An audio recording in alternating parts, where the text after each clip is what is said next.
अभी हम लोग बात करेंगे स्क्रीनिंग इफेक्ट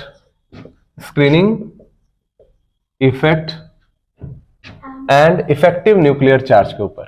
और किसके ऊपर? इफेक्टिव न्यूक्लियर चार्ज के ऊपर। सही है। तो देखिए, इफेक्टिव न्यूक्लियर चार्ज को आप Z इफेक्टिव से दिखाएंगे, ठीक है ना। कहीं कहीं Z स्टार भी लिखा जाता है, कहीं कहीं Z स्टार भी लिखा जाता है, और स्क्रीनिंग इफेक्ट को हम सिग्मा से दिखाते हैं, ठीक है ना। अब स्क्रीनिंग का क्या मतलब होता है और इफेक्टिव न्यूक्लियर चार्ज का क्या मतलब है? देखिए, जैसे मान लीजिए कि हमारे पास एक एटम है, इसमें एक न्यूक्लियस हुआ, यहां पे ये सारे ऑर्बिट्स होते हैं, ठीक है, सारे ऑर्बिट्स हैं। मान लेते हैं कि ये हमारा n बराबर थर्ड जो है, this is your valence shell. ये क्या हो गया बोलो? वैलेंस शेल हो गया। अब इसके अंदर एक इलेक्ट्रॉन है वैलेंस शेल में, और इसके अंदर में, मतलब इस वैलेंस शेल के अंदर जो है, इसको इनर शेल बोलते हैं। क्या बोलते हैं? इनर शेल बोलते हैं, ठीक है। 1 2 3 4 5 6 7 और 8 इलेक्ट्रॉन, और यहां पे हमने 2 इलेक्ट्रॉन बना दिया, ठीक है ना। तो देखिए, this electron is called valence electron. इसको क्या बोलेंगे बोलो? वैलेंस इलेक्ट्रॉन, ठीक है ना। और ये हमारा क्या हो गया? Inner electron. These are called inner electron, जो अंदर में है, ठीक है। देखिए, आउटर वाले शेल को हम एन शेल कहते हैं, आउटर शेल को एन शेल कहेंगे, और अंदर वाला एक कम है ना, तो इसको n-1 शेल कहते हैं। उसके अंदर वाला क्या हो जाएगा? n-2 शेल हो जाएगा। समझ रहे हो बात को? तो n वाला जो शेल है, ये वाला, ये आउटर शेल हो गया, बात समझ में आ रही है, जिसको वैलेंस शेल बोलते हैं। और जो अंदर वाला n-1 है, इसको हम बोलते हैं पेनल्टीमेट शेल, पेनल्टीमेट शेल बोलते हैं। बात समझ में आ रही है। और n-2 और इसके अंदर का जितना भी होगा, उसको हम लोग बोलते हैं एंटी पेनल्टीमेट। क्या बोलते हैं? Anti penultimate shell. आई बात समझ में? तो सबसे आउटर शेल जो होता है, n से रिप्रेजेंट करते हैं, दैट इज आउटर शेल, वो हमारा वैलेंस शेल होता है। और उसके ठीक एक अंदर जब आएंगे तो ये हमारा क्या हो जाएगा? पेनल्टीमेट शेल हो जाता है। और वो क्या हो गया? एक कम हो गया ना आउटर से। आउटर हमारा n है तो एक कम हो गया, अंदर आएंगे तो एक कम हो जाएगा, बाहर जाएंगे तो एक ज्यादा हो जाएगा। तो अंदर वाला क्या हो गया? n-1, और ये वाला क्या हो गया? n-2। सही है। अब सुनिए, जो आउटर इलेक्ट्रॉन है, केमिकल रिएक्शन में तो वही जाएगा, यानी कि in a chemical reaction, in a chemical reaction का क्या मतलब होता है? दैट इज बॉन्ड फॉर्मेशन, ठीक है। Valence electron get involve. बात समझ में आ रही है? वैलेंस इलेक्ट्रॉन आपका इन्वॉल्व होगा केमिकल रिएक्शन में। अगर कोई जाएगा तो वो कौन सा? वैलेंस इलेक्ट्रॉन जाएगा। क्यों जाएगा वैलेंस इलेक्ट्रॉन? क्योंकि ये लूजली बॉन्डेड इलेक्ट्रॉन होता है। लूजली मतलब क्या हुआ? बहुत ही ढीला डाला, है ना। न्यूक्लियस का कोई भी फोर्स ऑफ अट्रैक्शन बहुत ज्यादा नहीं है उसके ऊपर, इसीलिए ये वाला इलेक्ट्रॉन जो है, ये केमिकल रिएक्शन में इन्वॉल्व होता है। आई बात समझ में? जब ये इलेक्ट्रॉन रिएक्शन में इन्वॉल्व हो जाता है, तब मौका मिलता है कि बाकी इलेक्ट्रॉन्स अपने आप को इन्वॉल्व करें केमिकल रिएक्शन में। बात समझ में आ रही है सबको? तो यहां पे देखिए, in a chemical reaction bond formation valence electron get involve, valence electron जाएगा। अब देखिए, ये वैलेंस इलेक्ट्रॉन कितने तरह के फोर्स को एक्सपीरियंस कर रहा है। दूसरी बात कि इस वैलेंस इलेक्ट्रॉन का केमिकल रिएक्टिविटी, ध्यान से सुनिएगा, इस वैलेंस इलेक्ट्रॉन का केमिकल रिएक्टिविटी किन बातों पे डिपेंड कर रहा है? तो इस इलेक्ट्रॉन का, देखो, इस इलेक्ट्रॉन का जो केमिकल रिएक्टिविटी होता है, वो 2 बातों पे जनरली डिपेंड करता है। पहला कौन सा? स्क्रीनिंग इफेक्ट या स्क्रीनिंग पावर, और दूसरा क्या हो गया? Effective nuclear charge, Z effective. ये 2 बातों पे डिपेंड करता है। पहली बात, स्क्रीनिंग पावर। देखो, स्क्रीनिंग इफेक्ट क्या होता है? एक रिपल्सिव फोर्स होता है। ध्यान से देखिएगा, स्क्रीनिंग इफेक्ट जो होता है, स्क्रीनिंग इफेक्ट, ये क्या हो गया? Is a repulsive force. बात समझ में आ रही है ना? स्क्रीनिंग इफेक्ट जो है रिपल्सिव फोर्स है। कैसे? तो देखिए अंदर का जितना भी इलेक्ट्रॉन होता है, ठीक है, ये सभी इस वाले इलेक्ट्रॉन को क्या कर रहा है? रिपेल कर रहा है, नहीं ये दूर भगा रहा है। नहीं समझे बात को? अंदर नेगेटिव चार्ज है ना इलेक्ट्रॉन पे, यहां भी नेगेटिव चार्ज है, तो ये इलेक्ट्रॉन इसको क्या करेगा? रिपेल करेगा। तो अगर यहां पे रिपल्शन होगा तो सोचिए क्या हो जाएगा? रिपल्शन होगा तो इसका मतलब न्यूक्लियस का जो फोर्स ऑफ अट्रैक्शन है वो कम हो जाएगा। न्यूक्लियस तो अट्रैक्ट कर रहा है ना, और यहां पे जो ये जो इलेक्ट्रॉन है अंदर का जो इलेक्ट्रॉन ये क्या कर रहा है? ये दूर भगाने का काम कर रहा है। क्यों? रिपल्शन है। और जब रिपल्शन होगा तो न्यूक्लियस का जो फोर्स ऑफ अट्रैक्शन होगा ये बहुत ही कम हो जाएगा, मतलब घट जाएगा। तो देखिए न्यूक्लियस जो फोर्स ऑफ अट्रैक्शन लगाएगा इस वाले इलेक्ट्रॉन पे, ठीक है, इसको हम बोलते हैं Z, मतलब जो हमारा नेट चार्ज होता है इसके ऊपर, ठीक है, कोई भी एटम हो सकता है। तो नेट चार्ज कितना हो गया? जितना इसके ऊपर प्रोटॉन होता है, यानी एटॉमिक नंबर जितना होता है। तो जितना प्रोटॉन है, ठीक है, उस प्रोटॉन का फोर्स ऑफ अट्रैक्शन इसके ऊपर नहीं लग पाता। समझ में आ रहा है? क्यों?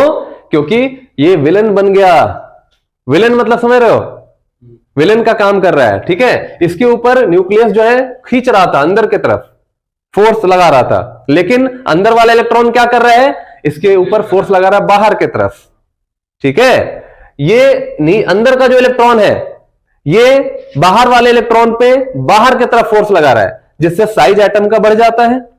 और न्यूक्लियस अगर फोर्स लगाएगा, मान लो इस इलेक्ट्रॉन के ऊपर, तो अंदर की तरफ लगाएगा, तो इससे साइज घटेगा। तो अगर Z अगर फोर्स लगाएगा साइज घटेगा, और अगर ये फोर्स लगाएगा तो रिपल्सिव लगाएगा, साइज बढ़ेगा। मेरी बात समझ में आ रही है आप लोगों को? हाँ, तो देखिए सबसे पहले हम बात कर रहे हैं कि स्क्रीनिंग इफेक्ट होता क्या है। तो लिखिए, सब लोग कॉपी पे लिखेंगे, स्क्रीनिंग इफेक्ट होता क्या है। It is a repulsive force, लिखो पहले, लिखो screening effect. Screening effect, it is a repulsive force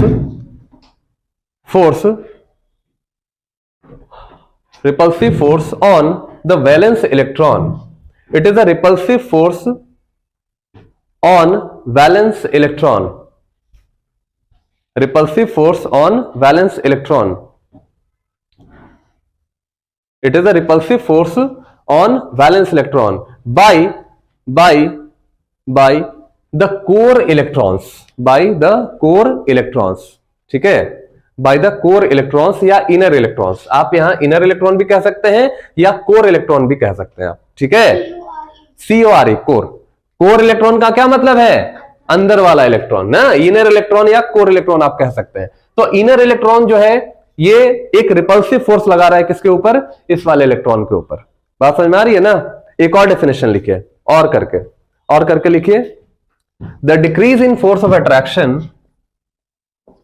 the decrease in force of attraction on valence electron, the decrease in force of attraction on valence electron is called screening effect। Screening effect, ठीक है। The decrease in force of attraction on valence electron is called screening effect, is called screening effect. Note करिए, हो गया। तो अब ये देखो, force of attraction घट किसके वजह से रहा है? ड्यू टू इनर इलेक्ट्रॉन की वजह से, ठीक है। And this decrease in force of attraction is due to, बताओ, this decrease in force of attraction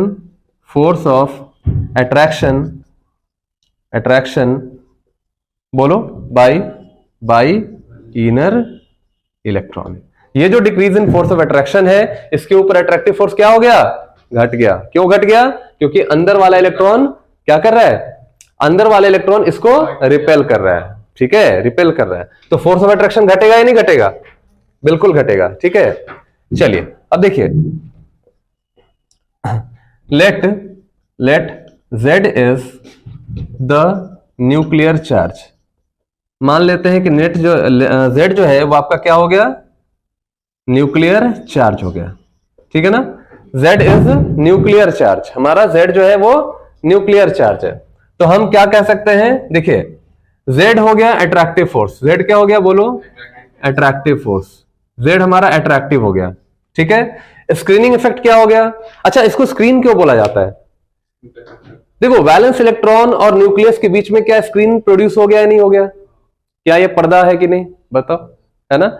ये जो इलेक्ट्रॉन है इसके ऊपर रिपल्सिव फोर्स लगा रहा है बाहर की तरफ, और न्यूक्लियस क्या कर रहा है, खींचना चाह रहा है, तो लेकिन न्यूक्लियस तो खींच नहीं पाएगा ज्यादा, क्यों, क्योंकि अंदर वाला इलेक्ट्रॉन उसको खींचने नहीं दे रहा है, वो तो रिपेल कर रहा है ना।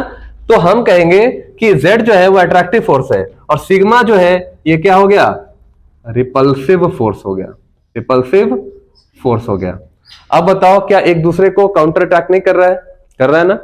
तो अब बताओ कि इस वाले इलेक्ट्रॉन पे कौन सा फोर्स लगेगा, देखिए अंदर की तरफ कौन सा फोर्स लग रहा है, Z, और बाहर की तरफ कौन सा फोर्स लग रहा है, सिग्मा।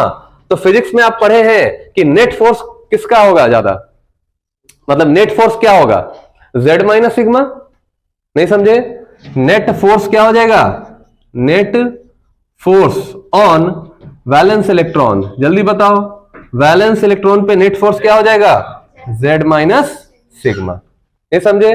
Z हो गया टोटल चार्ज, मतलब अगर इलेक्ट्रॉन नहीं होता अंदर वाला तो इसका टोटल फोर्स ऑफ अट्रैक्शन लग जाता ना, लेकिन यहां पे क्या है, अंदर वाला इलेक्ट्रॉन भी काम कर रहा है, जो इसको क्या कर रहा है, बाहर की तरफ ले जा रहा है, ठीक है। तो बाहर वाला हम फोर्स क्या करेंगे, माइनस कर देंगे, तो Z माइनस क्या हो गया बोलो, सिग्मा हो गया। तो हमारा जो नेट फोर्स है दिस इज कॉल्ड योर क्या, Z इफेक्टिव।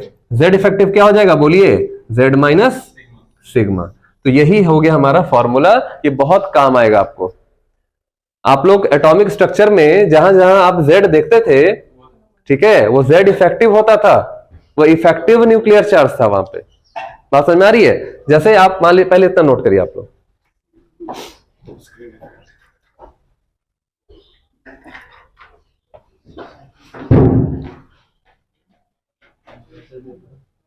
ट्रायंगल वाला, चलिए देखिए इफेक्टिव न्यूक्लियर चार्ज का अगर डेफिनेशन हम बात करें, अगर देखिए ध्यान से डेफिनेशन की बात करें तो ये हमारा रिड्यूस्ड न्यूक्लियर चार्ज होता है, ध्यान रखिएगा। डेफिनेशन क्या लिखेंगे, it is the reduced nuclear charge, it is the reduced nuclear charge, ठीक है, ध्यान रखिएगा।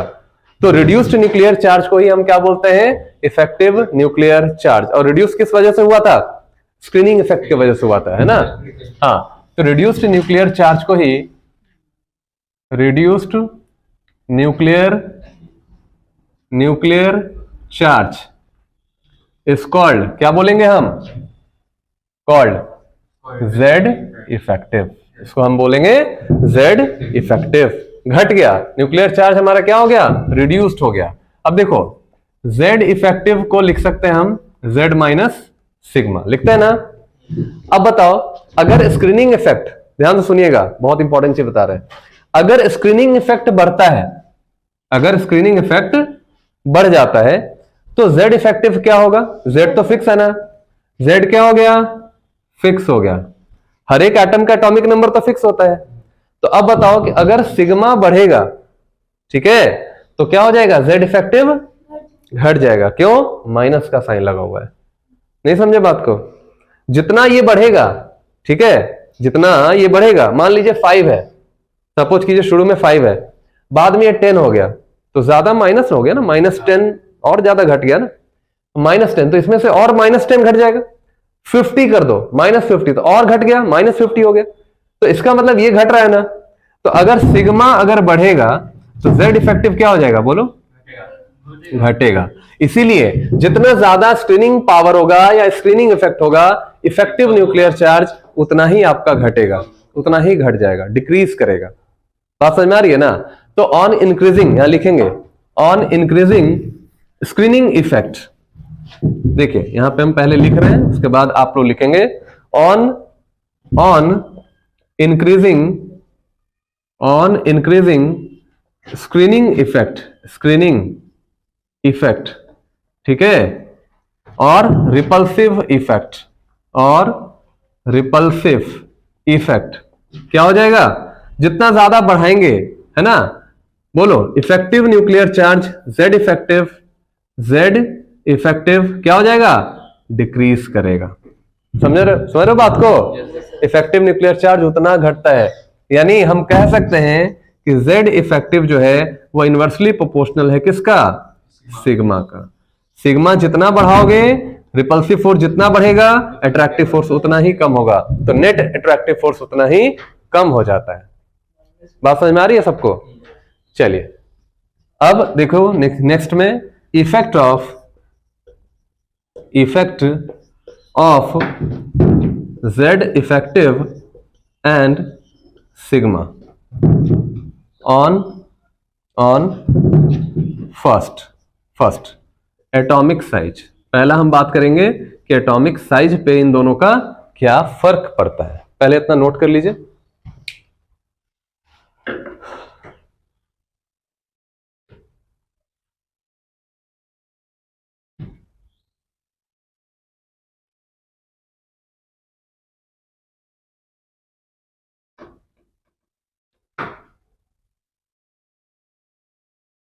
पॉज कर दो। देखिए effect of Z effective and sigma on, पहला किसमें देखेंगे हम, एटॉमिक साइज पे। बताओ, थोड़ा सा सोचो कि एटॉमिक साइज पे क्या इसका इफेक्ट होगा, Z इफेक्टिव और सिग्मा का। क्या यहाँ पे Z इफेक्टिव बढ़ेगा, साइज बढ़ेगा या घटेगा? सिग्मा बढ़ेगा। एक मिनट, सिग्मा बढ़ेगा घटेगा, साइज क्या होगा, बढ़ेगा घटेगा? देख लेते हैं, चल चेक करते हैं, है ना। तो सबसे पहले देखो, अगर हम मान लेते हैं कि हम पीरियोडिक टेबल में, इन पीरियोडिक टेबल, ठीक है, सबसे पहले हम बात करेंगे जब हम लेफ्ट से राइट की तरफ मूव करते हैं, ठीक है, लेफ्ट से राइट की तरफ मूव करेंगे तो लेफ्ट से राइट जाओगे तो क्या मिलेगा, पीरियड मिलेगा। आया समझ में? ये हो गया। लेफ्ट से राइट जाएंगे, पीरियड की बात करें अगर हम, तो बताओ क्या होगा। तो याद रखिएगा कि लेफ्ट से राइट जाने पे साइज जो एटम का होता है वो घट जाता है, डिक्रीज करता है ना। तो साइज ऑफ द एटम, देखिए यहां पे, size of the atom will decrease, मतलब साइज घटेगा आपका। साइज क्या हो जाएगा बेटा, घट जाएगा, डिक्रीज करेगा। अच्छा, साइज डिक्रीज करेगा, इसका क्या रीजन है, मतलब क्यों डिक्रीज किया? तो देखिए, जब आप किसी भी पीरियड में जाइएगा, मान लेते हैं सेकंड पीरियड की हम बात करते हैं। अगर हम सेकंड पीरियड की हम बात करेंगे तो कौन है सेकंड पीरियड में? Lithium, beryllium, boron, carbon, nitrogen, oxygen, fluorine, ठीक है, नियॉन भी होता है, लेकिन अभी नियॉन की चर्चा हम नहीं कर रहे हैं। तो देखिए लिथियम के केस में क्या होगा बताओ। तो लिथियम के केस में देखो, इसका कॉन्फ़िगरेशन अगर हम लिखेंगे तो 1s2 और 2s1 लिखेंगे ना, बोलो यही है ना कि 1s2 2s1। देखिए ध्यान से, इसका एटॉमिक नंबर कितना होता है, 3, इसका 4 5 6 7 8 9। चलिए बेरिलियम का बोलो, 1s2 2s2, बोरन का 1s2 2s2 और 2p1, ठीक है, इसका बताइए 1s2 2s2 2p2, नाइट्रोजन का 1s2 2s2 2p3, ऑक्सीजन का 1s2 2s2 2p4, फ्लोरीन का 1s2 2s2 2p5, ठीक है, 6 तक जाएगा। ध्यान से देखिए, लिथियम से लेकर फ्लोरीन तक एक बात आप गौर कर रहे होंगे कि जो इलेक्ट्रॉन है वो सेम ऑर्बिट में चल रहा है, सेम ही ऑर्बिट में रह रहा है। ध्यान से देखिए, ये सेकंड ऑर्बिट है ना, आउटर इलेक्ट्रॉन कहां पे है, 2s में है, यहां भी देखिए 2s में है, यहां पे देखिए, यहां पे किस में चला गया, इसमें भी सेकंड ऑर्बिट ही है, यहां भी देखिए सेकंड ऑर्बिट ही है, सब में सेकंड ही ऑर्बिट तक है इलेक्ट्रॉन। मतलब इलेक्ट्रॉन अगर जा रहा है वो कहां जा रहा है, सेकंड ऑर्बिट में जा रहा है। बात समझ में आ रही है? और सेकंड ऑर्बिट में अगर यहां पे पीरियड की बात करें, सेकंड ऑर्बिट की बात करें, तो ऐसा देखा गया है, ये कैलकुलेशन ये कहता है कि जो Z इफेक्टिव का वैल्यू है, ध्यान से देखिएगा, Z इफेक्टिव ज्यादा डोमिनेटिंग होता है सिग्मा से। मतलब समझ में आ रहा है? कैलकुलेशन हम आपको करके दिखाएंगे, अभी कैलकुलेशन भी करेंगे हम। स्लैटर्स रूल जो होता है ना, उससे कैलकुलेट किया जाता है कि क्यों जेड इफेक्टिव बढ़ जाता है।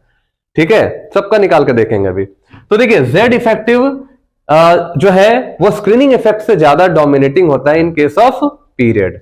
ठीक है, इसी वजह से size due to this reason, है ना, यहां लिखेंगे ड्यू टू दिस रीजन, ठीक है, साइज अक्रॉस द बोलो पीरियड क्या हो जाएगा, पीरियड डिक्रीजेस।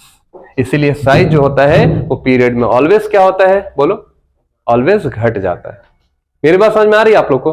साइज पीरियड में क्या हो रहा है, घट रहा है। क्यों घट रहा है? क्योंकि जेड इफेक्टिव आपका बढ़ रहा है as compared to sigma. Electron भी इंटर कर रहा है, सिग्मा भी बढ़ रहा है। देखो ध्यान से, इलेक्ट्रॉन जा रहा है ना अंदर, तो सिग्मा भी बढ़ रहा है और जेड इफेक्टिव भी बढ़ रहा है, जेड इफेक्टिव भी बढ़ रहा है आपका। तो जेड इफेक्टिव बढ़ेगा, क्यों? एटॉमिक नंबर बढ़ रहा है कि नहीं बढ़ रहा है? तो एटॉमिक नंबर बढ़ने से क्या हुआ, प्रोटॉन की संख्या बढ़ गई, प्रोटॉन भी बढ़ रहा है और इलेक्ट्रॉन भी जा रहा है, इलेक्ट्रॉन भी बढ़ रहा है, दोनों बढ़ रहा है। अब दोनों में किसका ज्यादा डोमिनेटिंग नेचर होगा? ठीक है, तो ऐसा कैलकुलेशन से ऐसा देखा गया है कि जो जेड इफेक्टिव होता है वो पीरियड के केस में ज्यादा डोमिनेटिंग है। बात समझ में आ रही है? इसीलिए पीरियड के केस में याद रखिएगा साइज जो है वो घट जाता है।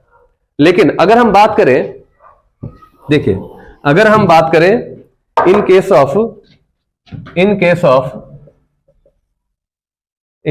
ऑफ ग्रुप, ठीक है, अगर हम ग्रुप की बात करें तो ग्रुप में क्या होता है, बोलो, टॉप से बॉटम, टॉप से क्या बोलिए, बॉटम। तो ग्रुप में हमारा वर्टिकल कॉलम होता है, टॉप से बॉटम आएंगे। तो देखिए टॉप से बॉटम आइएगा तो जनरली देखो ध्यान से देखना कि जेड इफेक्टिव का वैल्यू, ठीक है, इन केस ऑफ ग्रुप ये कांस्टेंट माना जाता है। जब कैलकुलेशन करिएगा ना तो आपको पता चलेगा कि जेड इफेक्टिव का वैल्यू कांस्टेंट होता है। इसका मतलब कि सिग्मा आपका डोमिनेट करेगा, डोमिनेटिंग, सिग्मा क्या हो जाएगा, डोमिनेट करेगा, डोमिनेट हो जाएगा। इस केस में सिग्मा ज्यादा हो जाएगा किससे, जेड इफेक्टिव से। और साथ साथ नंबर ऑफ शेल भी बढ़ रहा है कि नहीं बढ़ रहा है, नंबर ऑफ शेल भी बढ़ रहा है। कैसे बढ़ रहा है? तो देखिए ध्यान से, lithium, sodium, potassium, rubidium, caesium और फ्रांसियम। ठीक, लिथियम किस पीरियड से बिलोंग कर रहा है, second, sodium third, potassium fourth. एक एक पीरियड बढ़ने का क्या मतलब हुआ, एक एक ऑर्बिट बढ़ रहा है। तो आउटर इलेक्ट्रॉन जो जा रहा है वो क्या हो रहा है, आउटर इलेक्ट्रॉन कहां जा रहा है आपका, आउटर इलेक्ट्रॉन आपका उस ऑर्बिट में जा रहा है जो पीरियड नंबर है, मतलब पीरियड नंबर का ही ऑर्बिट में जा रहा है ना। जैसे ये सेकंड पीरियड का है, मतलब सेकंड ऑर्बिट में आउटर इलेक्ट्रॉन गया। ये थर्ड पीरियड का है, इसका मतलब थर्ड ऑर्बिट में इसका आउटर इलेक्ट्रॉन गया हुआ है। ये फोर्थ का है तो मतलब क्या हुआ, फोर्थ पीरियड में इसका आउटर इलेक्ट्रॉन गया हुआ है, फोर्थ ऑर्बिट में। इस तरह से हमारा पीरियड का जो नंबर है ये इसका आउटर ऑर्बिट का नंबर है और उसी में इसका लास्ट इलेक्ट्रॉन जा रहा है। तो ऑर्बिट बढ़ रहा है कि नहीं बढ़ रहा है? तो लिथियम का छोटा साइज है, देखो लिथियम का साइज छोटा है, सोडियम का थोड़ा सा बड़ा हुआ, पोटेशियम का और बड़ा हुआ, रुबिडियम का और थोड़ा बड़ा हुआ, सीजियम का और बड़ा हुआ, फ्रांसियम का बहुत बड़ा हो गया। साइज बढ़ रहा है कि नहीं बढ़ रहा है? तो ऑर्बिट जैसे जैसे बढ़ेगा, नंबर ऑफ शेल जैसे जैसे बढ़ेगा, याद रखिएगा नंबर ऑफ शेल, ध्यान से देखिए, नंबर ऑफ शेल जैसे जैसे बढ़ेगा, ठीक है, साइज वैसे वैसे बढ़ता है। इन केस ऑफ कहां पे, इन केस ऑफ ग्रुप। तो याद रखना कि ग्रुप के केस में यही कॉन्सेप्ट यूज किया जाता है। बात समझ में आ रही है ना, क्योंकि जेड इफेक्टिव का रोल नहीं है, ठीक है, यहां पे रोल सिर्फ सिग्मा का है और नंबर ऑफ शेल का है। नंबर ऑफ शेल बढ़ेगा, आप समझ लीजिएगा क्या होगा, साइज बढ़ेगा। लेकिन पीरियड के केस में कौन ज्यादा डोमिनेटिंग निकला, जेड इफेक्टिव। बताया था ना अभी, है ना, लेफ्ट से राइट जाओगे तो कौन ज्यादा इफेक्टिव हो गया, बताओ, Z effective is more dominating, Z effective ज्यादा डोमिनेटिंग आपका।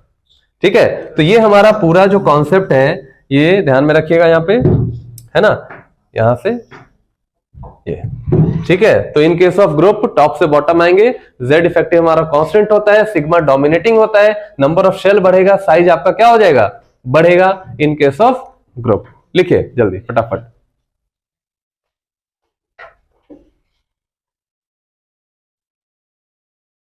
एक्सेप्शंस। देखिए एक्सेप्शंस, देखिए यहां पे एक्सेप्शंस की बात करें, एटॉमिक साइज का एक्सेप्शंस हम पढ़ेंगे अभी, ठीक है। देखिए देखो, इनर्ट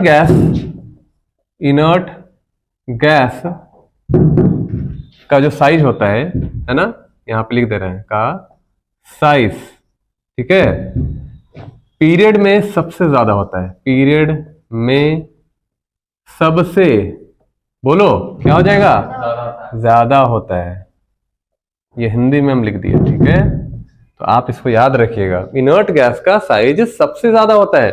इसका मतलब है कि सबसे ज्यादा किसका होगा, नियॉन का, फिर किसका होगा, lithium, beryllium, boron, carbon, nitrogen, oxygen और फिर फ्लोरीन।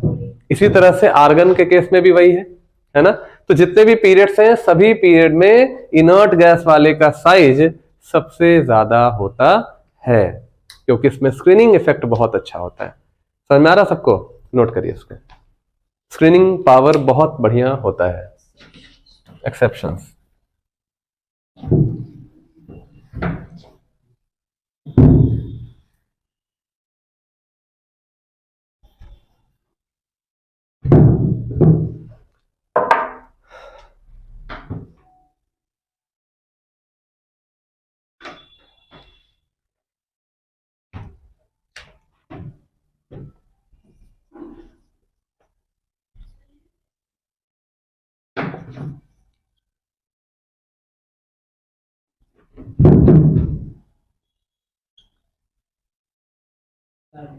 क्या हुआ, देखिए साइज कंपैरिजन इन ग्रुप 13 एलिमेंट्स। देखिए अभी हम कंपेयर कर रहे हैं साइज का ग्रुप 13 वाले में। इसमें हमारा बोरन, एल्यूमिनियम, ठीक है, यहां से लिखते हैं, यहां पे बोरन, एल्यूमिनियम, गैलियम, इंडियम और थैलियम, ठीक है। बोरन, एल्यूमिनियम, गैलियम, इंडियम और थैलियम, ये सारा एलिमेंट है हमारा, हो गया। तो देखिए यहां पे एक्सेप्शन क्या है, साइज का जो ऑर्डर होगा, साइज ऑर्डर, ध्यान से देखिए, सबसे ज्यादा साइज आपका किसका, थैलियम का, ठीक है, सबसे ज्यादा किसका होगा, थैलियम का, और इसका साइज कंपैरेबल होता है इंडियम से। देखिए थैलियम का साइज कंपैरेबल होगा इंडियम से। अब देखो गैलियम, एल्यूमिनियम, बोरन में, इन दोनों में थोड़ा एक्सेप्शन है, यहां पे ध्यान से देखिएगा, इन दोनों में एक्सेप्शन है। गैलियम का साइज एल्यूमिनियम से छोटा होता है, जबकि होना क्या चाहिए था, गैलियम का साइज ज्यादा होना चाहिए था। लेकिन इस बार क्या होगा कि एल्यूमिनियम का साइज गैलियम से थोड़ा छोटा होता है, बहुत ज्यादा नहीं होता है, कंपैरेबल नेचर का होता है। तो एल्यूमिनियम का साइज गैलियम से थोड़ा सा छोटा होगा, और सबसे छोटा किसका हो जाएगा साइज, बोरन का। बात समझ में आ रही है। तो यहां पे हम लिखेंगे कि साइज ऑफ, देखिए size of aluminium is, group B, group 13 है, ग्रुप 13 एलिमेंट्स है ना। साइज ऑफ एल्यूमिनियम, ध्यान से देखिएगा, is greater than size of gallium, ठीक है, गैलियम। इट इज बिकॉज, क्यों होगा, क्यों ऐसा होता है, because of D block contraction, D block contraction या डी कॉन्ट्रैक्शन भी कह सकते हैं, और हम इसको डी कॉन्ट्रैक्शन भी कह सकते हैं, ठीक है। तो ये हमारा एक हो गया कॉन्सेप्ट पहला, जो बहुत इंपॉर्टेंट है आपका